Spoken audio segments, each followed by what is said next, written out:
Allow me to summarize into 2 words. Sequel, please. Like me.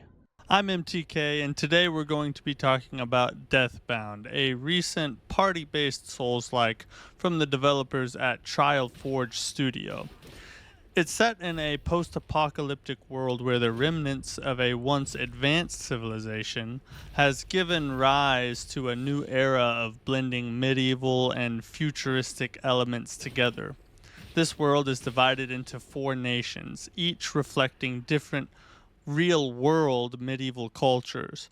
But now they are in a state of decay and rebirth with technology and magic intermingling. The narrative revolves around the conflict between the Church of Death and the Cult of Life. The Church of Death, advocating for a natural end to life, hunts down the Cult of Life, which seeks to use ancient technology from the first men to achieve immortality. You find yourself in Akratia, a city that oscillates between medieval encampments, modern-day Earth-like areas, and zones with futuristic technology, sort of reflecting that clash of old and new worlds. This game was a very pleasant surprise. Let me try to explain why. Let's start with the story. One of the most compelling things about the story is the way that it's told. It's told in kind of a bits and pieces type of method. As you unlock more characters, you learn their portion of the story, their life, their death, and over time anyway, how their story relates to the larger story as a whole. Each character is called an essence, since by the time you find them, they have already passed away, and so you absorb their essence and are then able to play as them throughout the game. So this method of storytelling makes it not only exciting to find new essences because you get to play with a new character, but also because you get to learn their piece of the story. As for the actual content of the story, I found it to be very interesting. There's plenty of lore to find throughout the world that adds to the main portions of the story, sort of like a Dark Souls style of storytelling.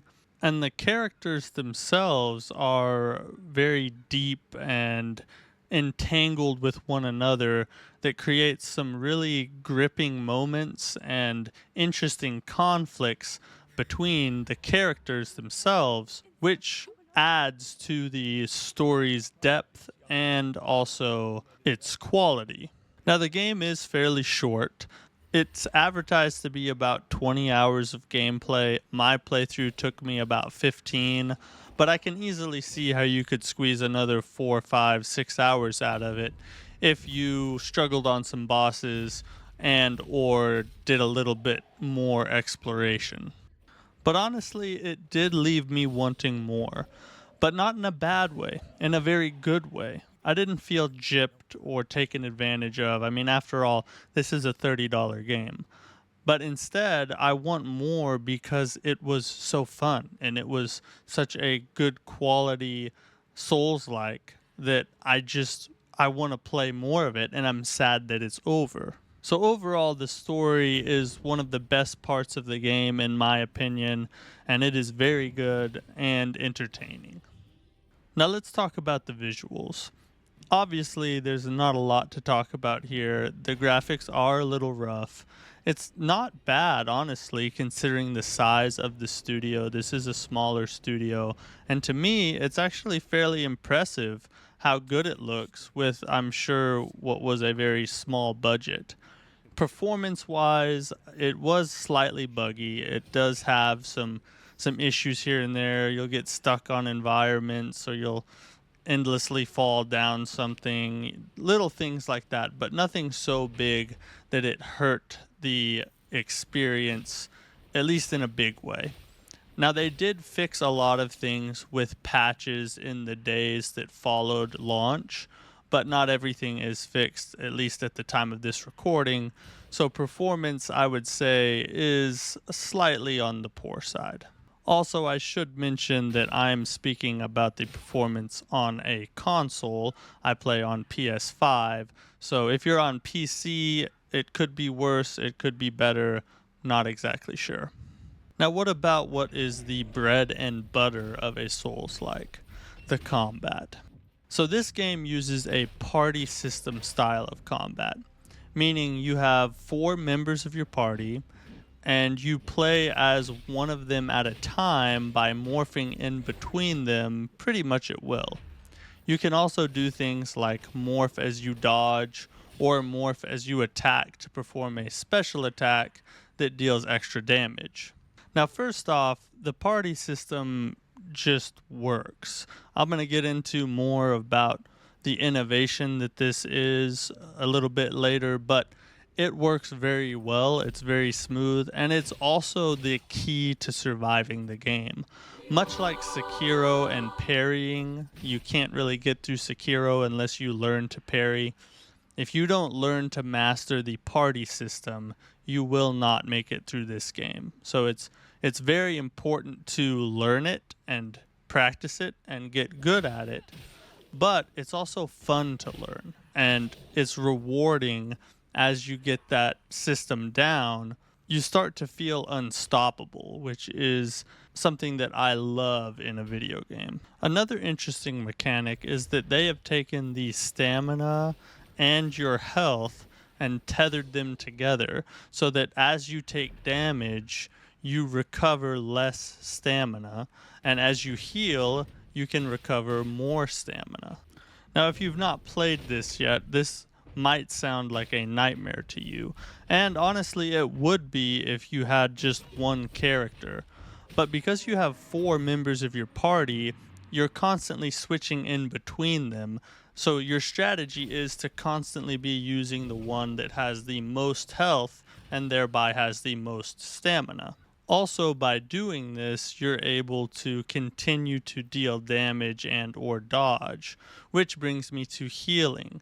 Dealing damage is your primary source for healing. There are no flasks or anything like that that regenerate when you rest. There are consumables that you can pick up that do heal you, but aside from those, your only source of healing is to deal damage to enemies.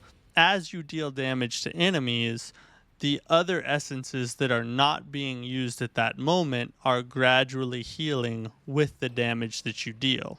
This might sound like way too much, but honestly, once you get into it and you start to play with it and experience it, it works very well and it's very smooth and it's kind of genius.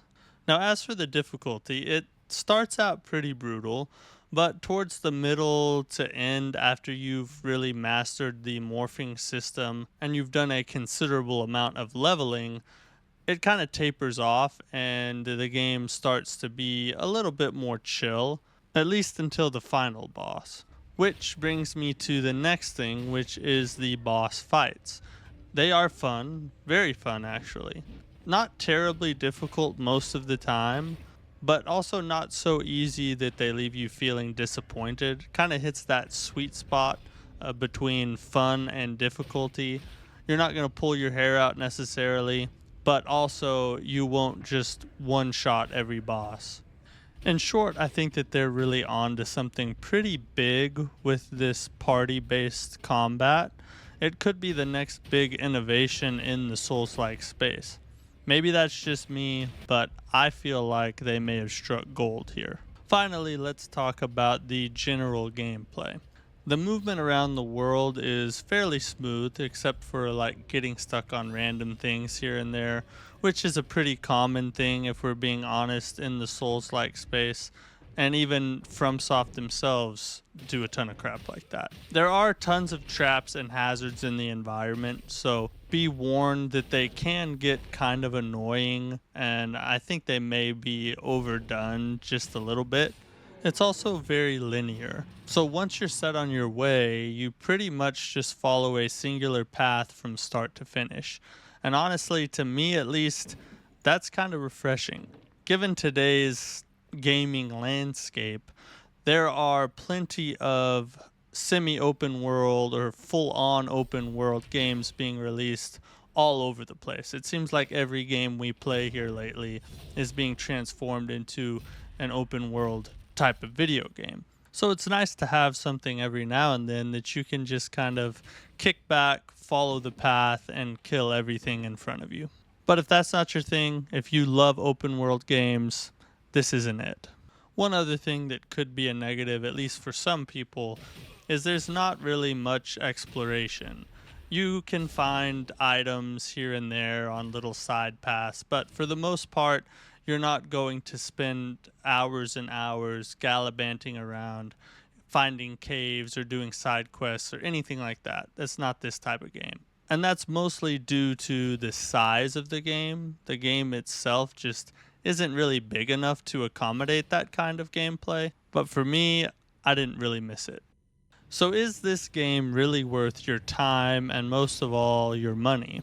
This is a tough one for me because I really enjoyed the game, like a ton. But I also know that I am a Souls-like fanatic, and not everyone shares that.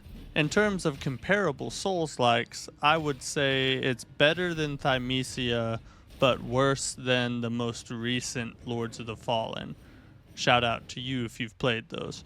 But it's somewhere in that range. So I would have to say that it's definitely worth considering for everyone, regardless of who you are. However, if you are a Souls-like fiend, like myself, this right here is a must play.